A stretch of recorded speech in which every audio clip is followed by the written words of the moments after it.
মক্কার এক প্রখর দুপুর, রাস্তাঘাট ফাঁকা, কেবল রোদে পোড়া পথের ওপর ধীরে ধীরে হেঁটে চলেছেন একজন মহান মানুষ। মাথায় পাথর রাখার মতো রোদ, তবু মুখে প্রশান্তি। এ হলেন হজরত মোহাম্মদ, যিনি মানুষকে সত্যের দিকে আহ্বান করছিলেন, অথচ প্রতিদানে পাচ্ছিলেন কষ্ট, গালি, এমনকি শারীরিক নির্যাতন। একদিন তিনি কাবা শরীফের পাশ দিয়ে হেঁটে যাচ্ছিলেন।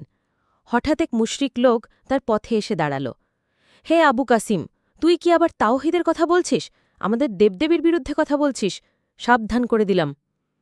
রাসূলুল্লাহ সাল্লাল্লাহু আলাইহি ওয়াসাল্লাম শান্তভাবে বললেন, আমি কাউকে কষ্ট দিতে আসিনি, আমি এসেছি মানুষকে আল্লাহর পথ দেখাতে। লোকটা রেগে গিয়ে রাসূলুল্লাহ সাল্লাল্লাহু আলাইহি ওয়াসাল্লামকে ধাক্কা দিয়ে মাটিতে ফেলে দিল। সাথে সাথে আশেপাশের লোকেরা হাসাহাসি শুরু করল। রাসূলুল্লাহ সাল্লাল্লাহু আলাইহি ওয়াসাল্লাম ধীরে ধীরে উঠে দাঁড়ালেন। কোনো রাগ নেই, চোখে পানি, কিন্তু সেটা ব্যথার নয়, বরং কষ্ট যে এই মানুষটা এখনও অজ্ঞতার অন্ধকারে ডুবে আছে। তিনি মাথা নিচু করে বললেন, আল্লাহ, তুমি এদের হেদায়েত দাও, এরা জানে না। ঘটনার মোড় ঘোরা। এই দৃশ্য একজন তরুণ দূর থেকে দেখছিলেন। তার নাম ছিল হারিস। সে ছিল একজন সৎ প্রকৃতির যুবক, কিন্তু ভয় পেত কাফেরদের অত্যাচারে।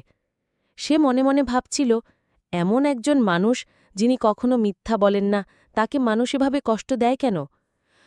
কিছুদিন পরে হারিস রাসূলুল্লাহু সাল্লাল্লাহু আলাইহি ওয়াসাল্লামের কাছে গোপনে এসে বললেন, হে মুহাম্মদ সাল্লাল্লাহু আলাইহি ওয়াসাল্লাম, আপনি কেন এত সহ্য করেন? আপনি তো চাইলে বদলা নিতে পারেন। রসূল হেসে বললেন, হারিস, বদলা মানুষের রাগের কাজ, আর আমি এসেছি দয়া নিয়ে, ক্ষমা নিয়ে। আমার প্রভু বলেছেন, ক্ষমা করো যেমন আমি ক্ষমা করি। হারিস আবেগে আপ্লুত হয়ে পড়ল। সেদিনই সে কালেমা পড়ে ইসলাম গ্রহণ করল। সমাজ বদলের দৃষ্টান্ত। এরপর থেকে হারিস রাসূলুল্লাহু সাল্লাল্লাহু আলাইহি ওয়াসাল্লামের সাথে সাথে থাকত। একদিন সেই একই লোক আবার রাস্তা আটকাল, কিন্তু এবার হারিস সামনে এসে দাঁড়াল। তুমি জানো, যাকে তুমি অপমান করো সিনি আমাদের জন্য রহমত স্বরূপ, তাকে তুমি কষ্ট দিও না।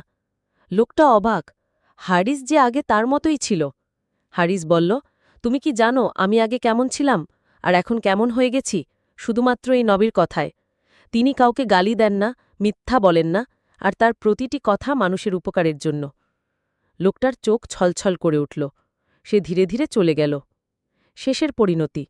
বছরখানেক পরে সেই লোকটি একদিন রাসূলুল্লাহু সাল্লাল্লাহু আলাইহি ওয়াসাল্লামের কাছে এসে বলল, হে মুহাম্মদ, আমাকে ক্ষমা করবেন, আমি আপনাকে ধাক্কা দিয়েছিলাম, অথচ আপনি বদলা নেননি, বরং দোয়া করেছিলেন।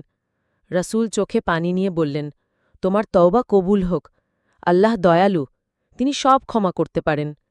লোকটি কালেমা পড়ে ইসলাম গ্রহণ করল। ঘটনার শিক্ষা। এই গল্পটি আমাদের শেখায়, দয়া ও ক্ষমা অনেক শক্তিশালী অস্ত্র। হজরত মুহাম্মদ সাল্লাল্লাহু আলাইহি ওয়াসাল্লাম কেবল ভাষায় নয়, কর্মেই প্রকৃত দৃষ্টান্ত ছিলেন। প্রতিশোধ নয়, হৃদয় জয় করতে হয় ভালো ব্যবহার ও দোয়ার মাধ্যমে। শেষ কথা, এই কাহিনীটি আমাদের জীবনের জন্য একটি শিক্ষা।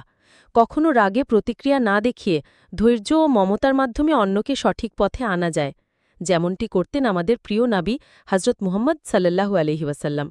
আপনি